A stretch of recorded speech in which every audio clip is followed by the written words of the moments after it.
Growing up, I had dreams and aspirations, but always felt like the kid that didn't fit in. For the most part, I wasn't a bad kid, but when I made the transition into adulthood, I turned to the streets for guidance. This led to getting locked up in juvenile hall, doing time in CYA, and eventually a 120-month sentence in federal prison. I had a lot of time to think and reflect during my federal sentence, so I share with you what I learned, hoping I can positively influence someone else's life with Prison Talk. Getting down with Fresh Out. And I want to ask you guys, when is it okay to snitch? I know you're not going to tell on me, bestie. It always feels like Barber and Moore were temporarily living with Johnny Ross Jr. in his condo when, according to an affidavit, they stabbed the 53-year-old in his neck while he was asleep so they could steal his money and cars. Gray bought one of those cars, a Corvette, from Barber before knowing the owner was murdered. The 20-year-olds are charged with capital murder after Gray turned them in to Garland police. I know everybody's scared to go to the police, scared to be called a rat or a snitch. Gray met Barber at the condo to get a spare key for the car, and according to an arrest warrant, Gray smelled something foul. After asking Barber about it, he told police Barber casually showed him the body, which was wrapped in a rug and sheets in a closet. He was like, I know you're not going to tell on me, bestie. Gray says after Barber showed him the body, she offered him ice cream. I said, no, I'm good. I didn't want it. I had to keep my composure, which was kind of hard. After Gray left, he interviewed with police, and Barber and Moore were arrested following a vehicle pursuit. According to an arrest affidavit, both admitted to the murder plot, saying Moore is the one who stabbed Ross Jr. But after realizing he was still alive in the condo nearly 10 hours later, they decided to finish him off. The body was only discovered several... You invite the man to your apartment to purchase a car from a person you just murdered. You have the apartment smelling like dead body. Then you show me the body and then offer to sell me the car still and say, hey, you're not gonna tell because you're my bestie? Nah, man, that's not snitching, man. That's not snitching right there. That's some really idiotic bullshit, and you're trying to make me complicit in a murder plot because I'm driving around in a dead man's car. See, the streets and stuff, man, the codes that they have, it used to apply to, you know, gangsters and people who were hood and all this stuff, but even that's went out the door. You got people now who are revered in rap songs who were rats. Guys who have told and they're still glorified in the hip hop industry. So you can't feel some kind of way about this man going to the police to report a dead body. You have people in life that operate under no moral code.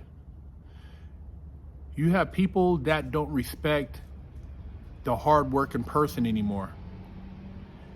People who have families, people who are trying to make a living, and there's got to be an equalizer to that. If you're somebody and you have a nice car, you have whatever watch or jewelry on, and you're dealing with somebody and this person's just a low-life piece of trash, and you handle your business, or there's a situation where these people maybe rob your house, and like I said, you're a hardworking person. You go to the police, that's not snitching. You're a working person. You're not in the streets. You're not putting in work doing other street things involving street people. And that's where the game gets messed up, man.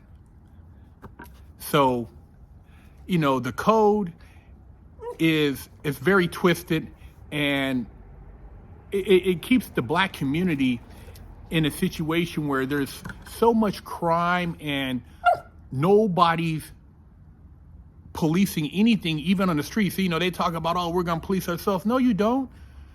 You rob your own stores to non-existence, and then get mad if somebody gets caught for turning somebody in, and then when that person who's legit gets caught up, you're saying, well, he shouldn't have did this, shouldn't have did that. Well, at what point can this person count on being protected by law? You're not protecting anybody by law in the hood. The gangs aren't helping protect the community stores. And then when those community stores are gone, they're complaining that, oh man, it's work with us, it's racist. And even in a situation like this, man, these two idiots killed this man they were living with, took his car, had the body wrapped up in a carpet, and then finished him off later. And then how were they going to explain that? They were already tied to the guy. They had his property. How are they going to explain the disappearance of this person? That's what I mean. People don't think, man. They don't think, and then something happens and they say, oh, well, so-and-so told, this person told. You shouldn't have been committing a crime. Don't commit the crime. You ain't got to worry about nobody telling on you. That's it at the end of the day. And I'm telling you, from having lived that life, just don't commit the crime. Whether it's Street Dude, Street Willie, or Square Bob, leave it alone. You're better off just trying to get it the long way, working. This is part of life. You got to work for some things. Eventually, whatever you thought you were getting away with is going to come back to bite you in the ass anyways. So leave a comment, share this video, let me know what you think.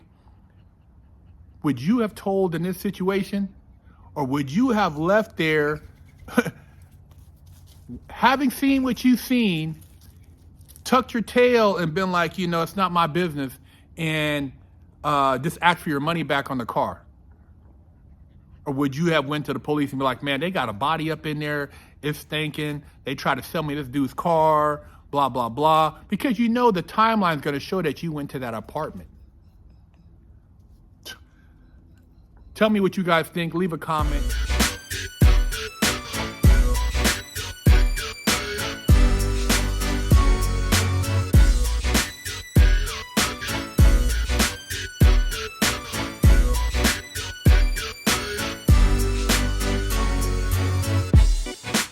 Lockdown's over.